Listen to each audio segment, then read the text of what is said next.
চন্দ্রনগর রাজ্যে ৩ ভাই বাস করতেন। বড় ভাইয়ের নাম ভীমা, মেজ ভাইয়ের নাম লল্লন আর সবার ছোট ভাইয়ের নাম ভোলা। তাদের বাবা মারা গেছেন। ৩ জনেরই বিয়ে হয়েছে। আজ ৩ ভাই তাদের পিতার সম্পত্তি ভাগ করছেন। দেখো ভাইরা, আমি তো সবার বড়, তাই ভাগাভাগির দায়িত্ব আমিই নেব। বলো, তোমরা কি রাজি? ভাইয়া, আমি তো মেজো, আপনি যা বলবেন আমি তা মেনে নেব। ভাইয়া, আপনারা দুজনেই আমার বড় ভাই, আমি তো সবার ছোট। আপনারা যা সিদ্ধান্ত নেবেন আমি তা মেনে নেব। বাবা চলে যাওয়ার পর আপনাদেরই আমি পিতার সমতুল্য মানি। ঠিক আছে, তাহলে আগে জমির ভাগ করি। দেখো ভাই, আমাদের 2টি জমি আর 1 খণ্ড অনাবাদি জমি আছে। আমরা 3 ভাই, তাই 2টা জমির একটার ভাগ আমি নেব, আরেকটা পাবে মেজো ভাই লল্লন। আর বাকি যে অনাবাদি জমি আছে সেটা যাবে ছোট ভাই ভোলার ভাগে। দারুণ সিদ্ধান্ত ভাইয়া, আমি রাজি। বলো ভোলা, তুমি চুপ হয়ে গেলে কেন? তুমি কি রাজি নও? ঠিক আছে ভাইয়া, আপনারা যা বলবেন আমি তাই মেনে নেব। ভালো, ঠিক আছে। এবার ভাগ হবে বাবার লাগানো আম গাছটা। চলো আম গাছের সেখানে যাই। ৩ ভাই আম গাছের কাছে গেল। গাছটিতে ছিল 2টি ডাল, আর 2 ডালেই অনেক আম ঝুলছিল, কিন্তু মাটির উপর থেকে দেখা যাচ্ছিল মাত্র 1টি কাণ্ড। দেখো ভাই, এই হলো আম গাছ। এবার এরও ভাগ করে নেওয়া যাক। দেখো, এতে 2টি ডাল, মাঝখানেটা শিকড়। এই 2টি ডালের একটার মালিক আমি আর একটার মালিক লল্লন, আর শিকড় শুদ্ধ গোড়াটা হবে ভোলার। খুব ভালো ভাইয়া, এই সিদ্ধান্তে আমি একমত। আপনারা তো বড়, আমি তো ছোট। আমি কি করে আপনাদের কথা অমান্য করব? আমিও আপনাদের সাথে একমত। এবার 3 ভাই বাড়ির সামনে এলেন। এখন বাড়ির ভাগ হবে। ঠিক আছে, এবার এই বাড়ির ভাগ করি। বাড়িতে 4টি ঘর আর একটি টিনের চালা আছে। এর মধ্যে 2টি ঘর হবে আমার আর বাকি 2টি লল্লনের, আর ছোট ছাউনির ঘরটি হবে ভোলার। ভীমার এই সিদ্ধান্তে ভোলা খুব কষ্ট পায়। তবুও বড় ভাইয়ের সিদ্ধান্ত মেনে সে কিছুই বলে না। এভাবেই বাড়ির ভাগও শেষ হয়ে যায়।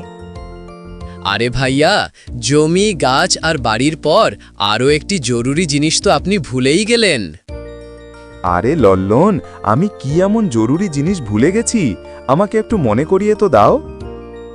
ভাইয়া, বাবা তো আমাদের 3 ভাইয়ের জন্য কিছু টাকা পয়সাও রেখে গেছেন। আপনি তো সেটা ভুলে গেলেন। আরে হ্যাঁ হ্যাঁ, মনে পড়েছে। একটু দাঁড়াও, আমি এক্ষুনি নিয়ে আসছি। বড় ভাই ভীমা বাড়ির ভেতর থেকে একটি মাটির কলসি নিয়ে আসে, যেখানে অনেক কয়েন ভরা ছিল। তার মধ্যে কিছু প্রাচীন যুগের কয়েনও ছিল। দেখো ভাইয়েরা, এতে 2 ধরনের কয়েন আছে। এক ধরনের এখনকার চলতি কয়েন, আর এক ধরন কয়েন আমাদের দাদার দাদার জমানার, মানে অনেক পুরনো যুগের কয়েন, যেগুলো কিছু অদ্ভুত ধাতু দিয়ে তৈরি। তো ভাইয়া, এখন এই কয়েনের ভাগ আপনি কিভাবে করবেন? তাহলে শোনো, বর্তমানে যেসব কয়েন চলে সেই কয়েনগুলো আমার আর মেজ ভাই লল্লনের হবে, আর যে কয়েনগুলো খুব পুরনো, মানে পুরনো ধাতু দিয়ে তৈরি, সেগুলো ভোলার হবে। এভাবে 2 ভাই টাকা পয়সাও ভাগ করে নেয়। ভাইয়া, আপনারা দুজন তো সব টাকা পয়সা নিয়ে নিলেন। যদি আমার ভাগ্যে শুধু এই 4টা কয়েনই লেখা থাকে, তবে আমি সেটাই মেনে নিলাম। ভোলা তার ভাগের 4টি কয়েন নিয়ে বাড়ির ভিতর যেতেই বড় ভাই তাকে থামিয়ে দেয়। আরে ভোলা, তুই পাগল হয়ে গেলি নাকি? তুই শুনলি না, ভাগাভাগি হয়ে গেছে। এখন এই বাড়িতে আমরা থাকব। তোর ভাগ তো ছাদে দেওয়া হয়েছে। তুই এখন ওই ছোট্ট ছাউনি ঘরে গিয়ে থাকতে পারো। এই বাড়ির ভিতরে এখন তুমি থাকতে পারবে না। এখন এই বাড়ি আমাদের দুজনের। ভাইয়া, আপনি কি বলছেন? আমি এখন কোথায় যাব? আমার তো নতুন বিয়ে হয়েছে। আমি কোথায় থাকবো ভাইয়া? আরে ভোলা ভাই, এগুলো তো তোমার আগেই ভাবা দরকার ছিল, যখন জমির ভাগাভাগি হচ্ছিল। এখন সব শেষ হয়ে গেছে। এখন পস্তালে কিছুই হবে না। 2 ভাই মিলে ভোলা ও তার স্ত্রীকে বাড়ি থেকে বের করে দিল।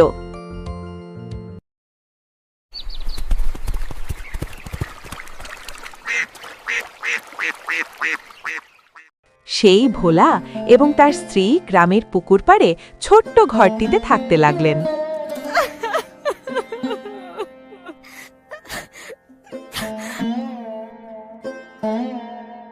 ভগবান, আমাদের কি অবস্থা হলো দেখো, না ঘর বাড়ি রইল, না কোনো আশ্রয়।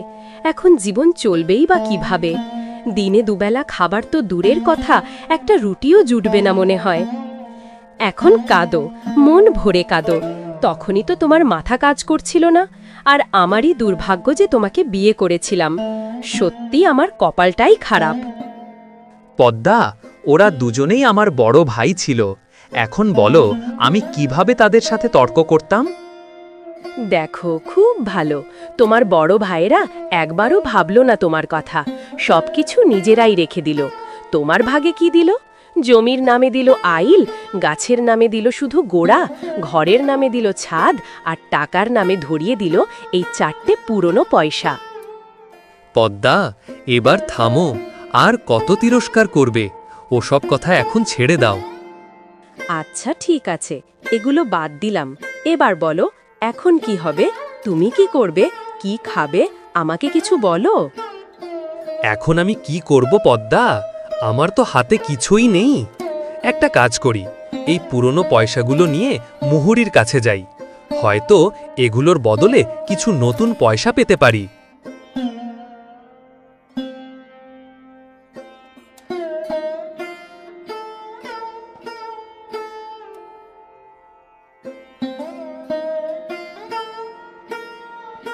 আরে ভোলা, তুমি এখানে?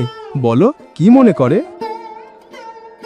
মোহরিদা, আমার কাছে শুধু এই 4টি পয়সাই আছে। আপনি কি এই পয়সার বদলে আমাকে কিছু নতুন পয়সা দিতে পারবেন? আরে ভোলা, এই পয়সাগুলো তো একদমই কাজে আসবে না। এগুলো এখন আর কেউ ব্যবহারই করে না। বলো তো, এমন অকেজো পয়সার বদলে কে তোমাকে টাকা দেবে? তুমি সত্যিই খুব সরল। এখন আমি কি করব? হে ভগবান, আমি তো সর্বশান্ত হয়ে গেলাম। আমার সব লুট হয়ে গেল। দেখো ভোলা, আমি তোমাদের 3 ভাইয়ের ভাগ বাটোয়ারা হওয়ার কথা শুনেছি। শুনে খুব খারাপ লেগেছে। 2জন ভাই তো সব নিয়ে নিল, আর বদলে তোমাকে কিছুই দিল না। তার ওপর সেই নির্মম ভাইয়েরা তোমাকে ঘর থেকে বের করে দিল। হে ভগবান, এমন ভাই শত্রুর কপালেও যেন না জোটে। এখন আমি কি করব মোহরিদা? মনে হচ্ছে আমার ভাগ্যে কিছুই লেখা নেই। আমার মরে যাওয়াই ভালো। তোমার দুঃখ আমি দেখতে পারছি না ভোলা। জানি না কেন, আসলে তো আমি কারোর ওপর দয়া দেখাই না। তবুও তোমার দুঃখ দেখে আমার মতো কঠোর হৃদয়ও আজ গলে গেছে। একটা কাজ করো ভোলা, কাল থেকে তুমি আর তোমার স্ত্রীকে নিয়ে আমার জমিতে চলে এসো। আমি দিনমজুরদেরকে যে বেতন দিই, ঠিক তোমাদেরকে তাই বেতন দেব। ঠিক আছে মোহরিদা, আমি আমার স্ত্রীকে নিয়ে কাল সময় মতো কাজে চলে আসব।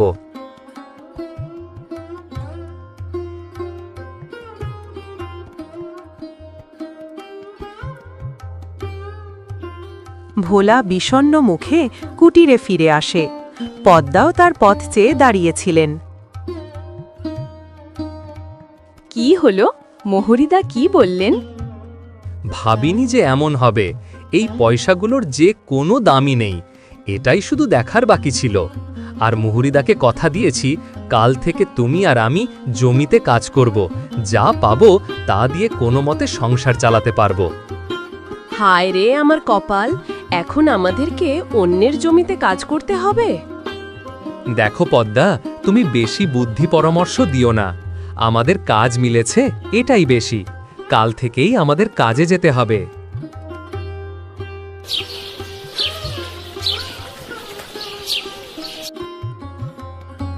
পরের দিন সকালে ভোলা এবং তার স্ত্রী কাজ করতে শুরু করল।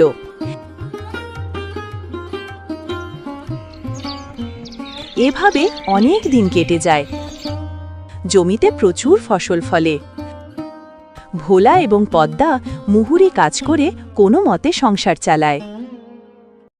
আরে দাদা, এই বছর তো আমাদের ফসল খুব ভালো হয়েছে, কি বলো? হ্যাঁ ভাই, এই বছর খুব বেশি ফসল হয়েছে। এই বছর প্রচুর আয়ও হবে। চলো ভাইয়া, এখন বাড়ি চলে যাই। কাল সকালে আবার আসব। ঠিক আছে, চল, আমার বাড়িতে কিছু কাজ আছে।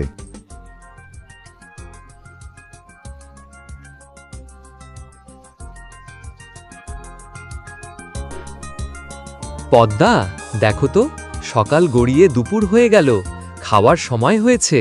চলো কিছু খেয়ে নি, তারপর আবার কাজ শুরু করব। পদ্মা, আজ খাবারে কি আছে?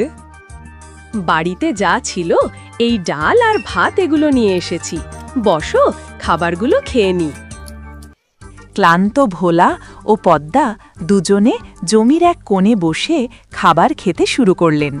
হঠাৎ পদ্মা থামলেন, অন্যমনস্ক হয়ে দূরে তাকিয়ে রইলেন। আরে পদ্মা, কি হলো? তুমি হঠাৎ খাওয়া বন্ধ করে দিলে কেন? না না, কিছু না, আমি শুধু এমনি কিছু ভাবছিলাম। কেন পদ্মা, কি ভাবছো বলো তো? দেখো না, আমরা কত কাজ করি সকাল থেকে সন্ধ্যা পর্যন্ত। এটা আর কতদিন চলবে? তোমার কি মনে হয় না আমাদেরও একটা সন্তান থাকা উচিত, যে অন্তত বৃদ্ধ বয়সে আমাদের ভরসা হয়ে দাঁড়াবে? হ্যাঁ পদ্মা, বারবার আমিও এটাই ভাবি, কিন্তু কি করব? এটা আমাদের হাতে নয়, এটা তো ওপরওয়ালার হাতে। জানি না কোন জন্মের শাস্তি ভুগছি। ভগবান তো আমাদের থেকে মুখ ফিরিয়ে নিয়েছেন। গৃহহীন হয়ে আমরা ঘুরে বেড়াচ্ছি। আমাদের ভাগ্যে কিছুই নেই, না কোনো সন্তান, না আছে কোনো জমি জায়গা। হ্যাঁ পদ্মা, এখন তো ভগবানের ওপরও আমার বিশ্বাস উঠে যেতে শুরু করেছে। ভোলা ও পদ্মা দুজনেই কথা বলছিলেন। এমন সময় হঠাৎ সেখানে একটি ছোট্ট পাখি উড়ে এসে বসে। আরে দেখো তো, একটা চড়াই পাখি আমাদের খুব কাছে এসে বসেছে। মনে হচ্ছে ওর খুব ক্ষুধা পেয়েছে, ওকে একটু খাবার দিই। হ্যাঁ, কিছু খাওয়াতে হবে। সম্ভবত ক্ষুধার জ্বালায় এই চড়ুই পাখিটি এখানে চলে এসেছে। পদ্মা বাটি করে কিছু খাবার দেয়। এই খাবারগুলো খেয়ে পাখিটি সেখান থেকে উড়ে চলে যায়।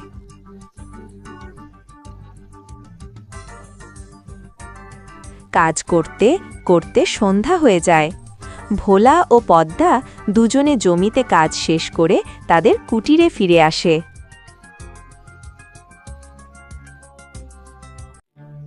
ওগো, শুনছো? এই কোদালটা কাঁধে নিন আর আমার সাথে চলুন। কি বলছো এসব? আর তুমি কোদাল নিয়ে কোথায় যাওয়ার কথা বলছো? বেশি প্রশ্ন করবেন না, আমার সাথে চলুন। আজ একটা জরুরি কাজ করতে হবে। কোনো জরুরি কাজ? আর সেটাও এই সময় রাত্রে? হ্যাঁ জি, আজ আমরা সেই কাজটা করতে যাচ্ছি যা আপনার অনেক আগেই করে ফেলা উচিত ছিল। পদ্মার কথা শুনে ভোলা কোদালটা কাঁধে তুলে নিল। দুজন স্বামী স্ত্রী তাদের সেই জমির আইলের কাছে এলেন, যা তাদের ভাগবাটোয়ারাই পেয়েছে। পদ্মা, এটা আমাদের আইল, আর ওদিকে যেখানে ফসল লাগানো আর যেখানে পানি আছে সেটা আমার দুই বড় ভাইয়ের জমি। আর আমরা এখন যে জায়গায় দাঁড়িয়ে আছি এটাই আমাদের আইল। এই কারণেই তো আমি আপনাকে এখানে এনেছি। আর শোনেন, আপনি এখনই এই আইলটা ভেঙে দিন। এগুলো তুমি কি বলছো? এতে তো আমার দুই ভাইয়ের সব ফসলই নষ্ট হয়ে যাবে। আইল না থাকলে তারা জমি কিভাবে করবে? এই সমস্যা তোমার ভাইদের, আমাদের না। আমাদের আইল, আমাদের ইচ্ছা, ভাঙবো না রাখবো। আরে বা পদ্মা বা, আমি জানতাম না, তুমি তো বড় চালাক, আর এখন আমি সব বুঝতে পেরেছি। এইভাবে ভোলা জমির সমস্ত আইল ভেঙে দিলেন, যার ফলে জমি থেকে জল বেরিয়ে গেল এবং ফসল নষ্ট হয়ে গেল।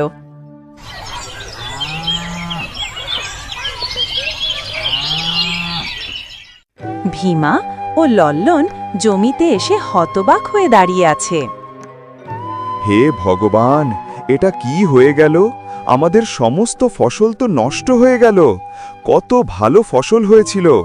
ভেবেছিলাম ফসল বিক্রি করে এই বছর সোনার গহনা কিনব, কিন্তু স্বপ্নই থেকে গেল। আরে ভাই, আমরা দুজন তো সর্বশান্ত হয়ে গেলাম। কত ভালো ফসল হয়েছিল, এখন জল এসে সমস্ত ফসল নষ্ট করে দিল। আরে দাদা, দেখো, জমির আইল কেউ যেন ভেঙে দিয়েছে। নিশ্চয়ই এই কাজ ভোলার হবে, সে আমাদের সাথে চালাকি করেছে।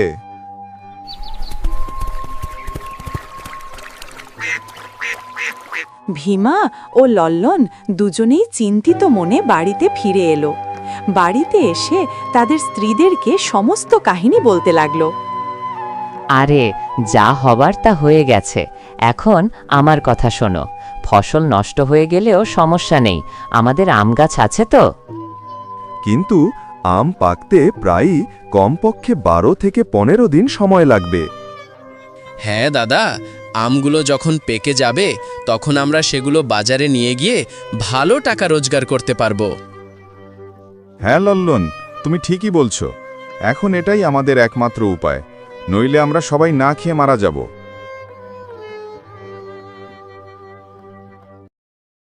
আরে পদ্মা, তুমি তো দারুণ কাজ করেছো, আইল ভেঙে দিয়ে। যেমন কর্ম তেমন ফল, এটা তাদেরই কর্মের ফল। এবার শোনো, আজ রাতে আমাদের আরেকটা কাজ করতে হবে।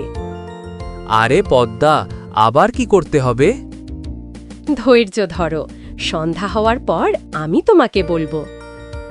যেই সন্ধ্যা হলো, পদ্মা ও ভোলা দুজনে কুড়াল নিয়ে সেই আম গাছের নিচে পৌঁছে গেল, যা তাদের ভাগ বাটোয়ারায় পেয়েছিল। শুনুন, এই কি সেই আম গাছ? হ্যাঁ পদ্মা, এই যে ভাগ করে নেওয়া আম গাছ, এক ডালের মালিক বড় ভাই আর আরেক ডালের মালিক মেজো ভাইয়ের। তাহলে আমাদের ভাগ কোনটা? আরে পদ্মা, আমি তো আগেই তোমাকে বলে দিয়েছি, আমাদের ভাগ শুধু নিচের গোড়াটা, এর বাইরে আর কিছু না। তাহলে আমাদের ভাগ কোনটা? আরে পদ্মা, আমি তো আগেই তোমাকে বলে দিয়েছি, আমাদের ভাগ শুধু গোড়া, এর বাইরে আর কিছুই নাই।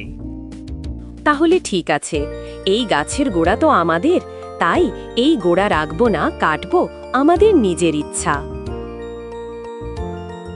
স্বামী স্ত্রী দুজনেই আম গাছটি কাটতে শুরু করল। গাছটি মাটিতে পড়ে গেল এবং জোরে শব্দ হল। ভীমা ও লল্লন তাড়াতাড়ি করে গাছের কাছে এলো। তারা ভোলা ও পদ্মাকে দেখে ফেলল। ও, তাহলে তুই সেই ভোলা? আমাদের কাছ থেকে তুই প্রতিশোধ নিচ্ছিস? তোর এই কাজের শাস্তি তুই অবশ্যই পাবি। আরে থামো দাদা, আমরা এই দুজনকে রাজার কাছে নিয়ে যাই। রাজা এই দুজনকে কড়া শাস্তি দিবে। হ্যাঁ, একদম ঠিক বলেছিস লল্লম। ভোলা আর পদ্মাকে দুই ভাই সারা রাত ধরে এক ঘরে বেঁধে রেখেছিল।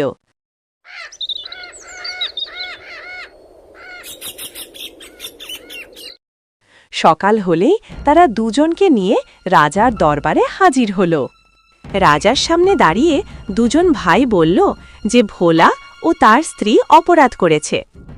আচ্ছা, তাহলে এই কথা। দেখো ভীমাক ও লল্লন, আমি তোমাদের দুজনের কথাই শুনলাম। তোমাদের কথা হলো যে তোমাদের ছোট ভাই ভোলা তোমাদের ফসল নষ্ট করেছে ক্ষেতের আইল ভেঙে, আর এখন ফল নষ্ট করেছে গাছের গোড়া কেটে। বলো ভোলা, এটা কি সত্য? তুমি এমনটা কেন করলে? মহারাজ, আমি কোনো ভুল করিনি। জমি ভাগ করার সময় আমার দুই ভাই পুরো জমিটাই নিজেদের নামে করে নিয়েছে, আমাকে শুধু আইলটুকু দিয়েছে। এখন আইলটা আমার, আমি চাইলে ভাঙব, চাইলে রাখব, এতে কারো আপত্তি থাকার কথা নয় মহারাজ। আর আম গাছটাকে তুমি গোড়াসহ কেন কেটে ফেললে? সেটা তো অপরাধ ছিল। মহারাজ, যখন ভাগ বাটোয়ারা হয়েছিল তখন আমার দুজন ভাই আম ভর্তি ডাল নিয়ে গেল, আর আমাকে শুধু আম গাছের গোড়া দিল। এখন যেহেতু মহারাজ গোড়া আমার, তাই আমি কাটি বা রাখি, এটা আমার ইচ্ছা মহারাজ। এতে কারোর হস্তক্ষেপ করার কোনো অধিকার নেই, কারণ গোড়া আমারই ছিল, তাই আমি এটা কেটেছি। তোমার কথা ঠিক আছে, তুমি তো দারুণ প্রতিশোধ নিয়েছো ভোলা। ইটের জবাব পাথর দিয়ে। বাহ ভাই বাহ। মহারাজ, আপনি তো ভোলার প্রশংসা করতে লাগলেন। আমাদের ন্যায় বিচার চাই। তোমরা দুজন নিজেদের ছোট ভাইয়ের সঙ্গে অন্যায় করেছ, আর এখন ন্যায় বিচার চাইতে আমার কাছে এসেছ? এটা কত বড় হাস্যকর ব্যাপার। এর আগে যে আমি তোমাদের পেটাইনি, এটাই বেশি। তোমরা দুজন আমার সামনে থেকে চলে যাও। ভীমা ও লল্লন অপমানিত ও ভীত হয়ে দরবার থেকে বেরিয়ে গেল। এই ভোলা কত সাহস দেখাচ্ছে, সবার সামনে আমাদের অপমান করলো। তাকে তো একটা শিক্ষা দিতেই হবে। হ্যাঁ ভাইয়া, আমরা ওকে ছাড়ব না।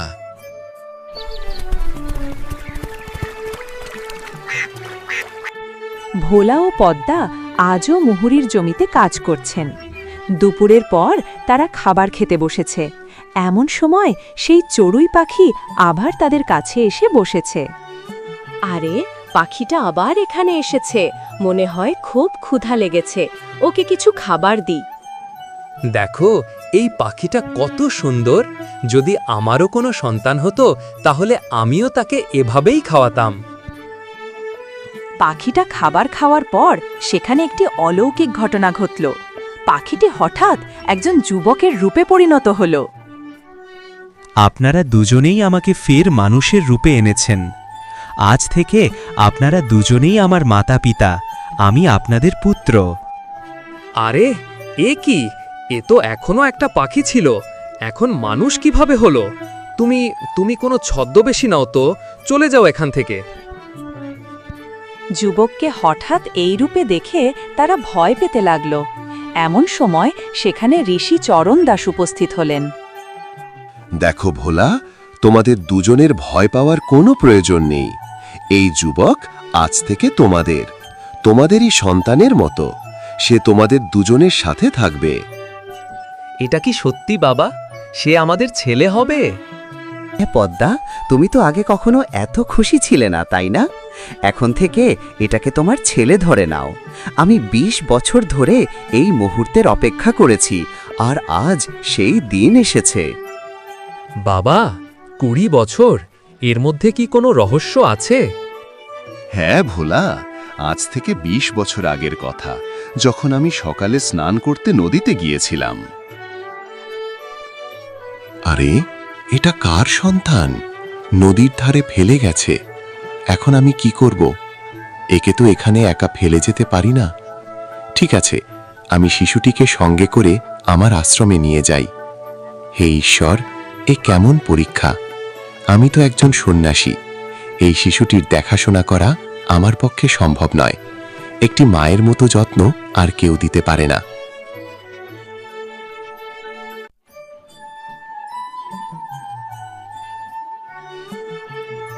ঋষি চরণ দাস বেশ দুশ্চিন্তায় পড়ে গেলেন। তিনি দিন-রাত সেই শিশুটির কথাই ভাবতে লাগলেন। সময় কেটে গেল এবং সেই ছোট্ট শিশুটি এখন যৌবনে পৌঁছে গেল। দেখো বাবা মাধব, আমার তো এখন বয়স হয়ে যাচ্ছে। তুমি আর কতদিন আমার সঙ্গে থাকবে? তোমার মা বাবার দরকার, যারা তোমায় নিজের নামে গ্রহণ করবে, তোমার যত্ন নেবে এবং পরিবারের ভালোবাসা দেবে। কিন্তু বাবা, এই স্বার্থপর দুনিয়ায় আমাকে কে গ্রহণ করবে? এখানে তো আপন ভাইয়েও একে অপরের হয় না। আমি তো এক অনাথ। না রে মাধব, এই দুনিয়ায় ভালো মানুষের অভাব নেই। মন্দের মাঝেও ভালো থাকে, মিথ্যার অন্ধকারেও সত্যের আলো জ্বলে। ঋষি চরণ দাস মাধবের ভবিষ্যৎ নিয়ে দ্বিধায় পড়ে গেলেন যে তারপর মাধবের কি হবে, সে কোথায় যাবে। এমন সময় তার মনে একটি উপায় এলো।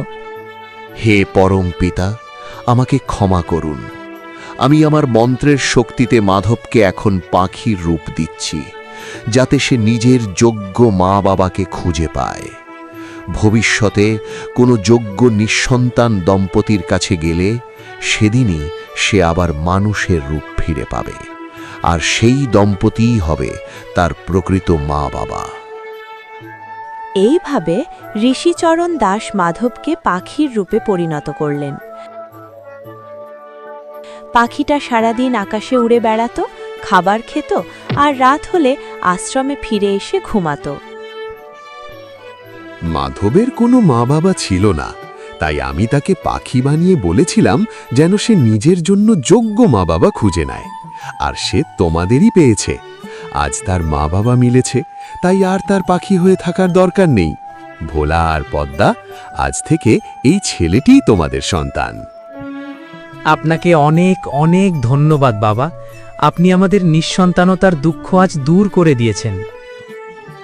ঋষিচরণ দাস সেখান থেকেই তার আশ্রমের দিকে চলে গেলেন। অন্যদিকে ভোলা ও পদ্মা মাধবকে নিয়ে তাদের বাড়িতে চলে এলেন। পিতাজি, গত কয়েকদিন ধরে আপনাকে খুব চিন্তিত লাগছে। আরে বাবা, কিছু না, একটু নিজের চিন্তায় ডুবে গিয়েছিলাম। পিতাজি, আমি বুঝতে পারছি আপনি চিন্তায় আছেন। আমাকে বলুন, আমি কিভাবে আপনার সেবা করতে পারি। মাধব জিদ করতে লাগল। ভোলা নিজেকে ধরে রাখতে পারল না। সে মাধবকে সব কাহিনী বলল, কিভাবে তার দুই ভাই তার সাথে অন্যায় করেছিল এবং তাকে বাড়ি থেকে তাড়িয়ে দিয়েছিল। এখন আর চিন্তা করার দরকার নেই পিতাজি, আজ থেকে আমি সব কাজ করব, আপনি শুধু আরাম করুন। পিতাজি, আমি একটু চাচাদের সঙ্গে দেখা করতে যাই, ততক্ষণ আপনি নিজে খেয়াল রাখবেন। না বেটা, না, সেখানে যেও না, ওরা লোক ভালো না। পিতার নিষেধ সত্ত্বেও মাধব তার সাথে একটি কুড়াল নিয়ে ভীমার বাড়িতে পৌঁছে গেল। আরে তুমি কে? তোমাকে তো চিনতে পারলাম না। চাচাজি, আপনি আমাকে চিনতে পারেননি। আমার নাম মাধব। আমার পিতাজি ভোলা আমাকে আপনার কাছে পাঠিয়েছেন। কি, ভোলার ছেলে? রাতারাতি ভোলার ছেলে কোথা থেকে চলে এলো? আরে এটা কি ধরনের মজা? ভোলার তো কোনো সন্তান নেই, তুমি কেন আমাদের ধোঁকা দিচ্ছ? লল্লন, আমার মনে হয় এটা ভোলার কোনো নতুন চাল, আমাদের সতর্ক থাকতে হবে। আচ্ছা ঠিক আছে, এখন বলো তুমি এখানে কি করতে এসেছো? চাচাজি, আমি আমার বাবার ভাগে পাওয়া ছাদ নিতে এসেছি, যা আপনি আপনার ঘরের ওপরে লাগিয়ে রেখেছেন। আরে তুমি পাগল হয়ে গেছো নাকি? কোথায় আছে তোমার বাবার ছাদ? আরে চাচাজি, মনে হয় আপনি ভুলে গেছেন। ভাগ বাটোয়ারায় পিতাজিকে যে ছাদের অংশ দিয়েছিলেন আর ঘরগুলো আপনারাই রেখে দিয়েছিলেন। এখন আমি শুধু সেই ছাদের অংশটাই নিতে এসেছি। আরে এটা আবার কি নতুন ঝামেলা? তুই যদি এই ছাদ নিয়ে যাস তাহলে আমাদের ঘরই বা কিভাবে থাকবে? শোন, এই ছাদ ভাঙতে যাবি না, এর পরিণতি কিন্তু খুব খারাপ হবে। আমি তো শুধু আমার কাজটাই করতে এসেছি, তাহলে আপনারা কেন এতে বাধা দিচ্ছেন? এই বলে মাধব ছাদ ভেঙে দিল। ছাদ ভেঙে যাবার পর ভয় ঘাবড়ে গিয়ে দুই ভাই রাজার কাছে অভিযোগ করতে পৌঁছে গেল। মহারাজ, একটা ছেলে আমার ভাই ভোলার ছেলে সেজে আমাদের বাড়িতে ঝামেলা করছে। আমার মনে হচ্ছে সে কোনো গুপ্তচর হতে পারে। আপনি দ্রুত তাকে গ্রেফতার না করলে আমাদের রাজ্য এবং আপনার সিংহাসন বিপদে পড়তে পারে। আচ্ছা তাই নাকি?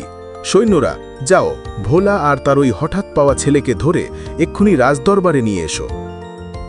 কিছুক্ষণ পরে সৈন্যরা ভোলা ও মাধবকে ধরে রাজদরবারে নিয়ে আসে। শোনো ভোলা, এই কি তোমার সন্তান? হ্যাঁ মহারাজ, এ আমারই ছেলে, এর নাম মাধব। মাধব, তুমি তাদের ঘরের ছাদ কেন ভেঙে দিলে? আর তুমি বলেছ যে রাজাও আমার কিছু করতে পারবে না। তোমার এত বড় সাহস কিভাবে হলো? মহারাজ, আমি কিছু ভুল করিনি এবং আমি কিছু ভুল বলিনি।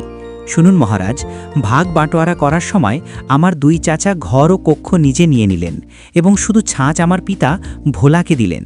এখন আমি আমার পিতার ভাগের জিনিস ভাঙি বা রাখি, সেটা তো আমার অধিকার। এতে ভুল কোথায় মহারাজ? আমি তো শুধু আমার পিতার ভাগকেই ভেঙেছি, আমি চাচাদের জিনিসে হাতও দিইনি।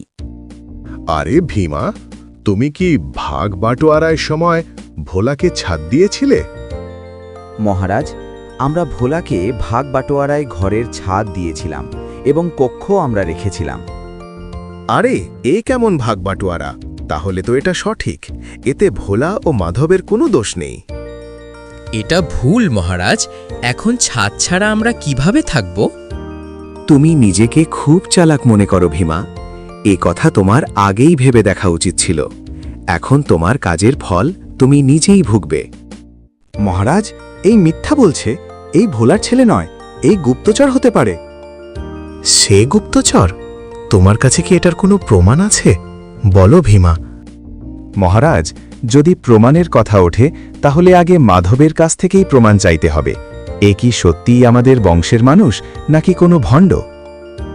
মাধব, তুমি কি কোনো প্রমাণ দিতে পারবে যে তুমি তাদের বংশের ওয়ারিশ?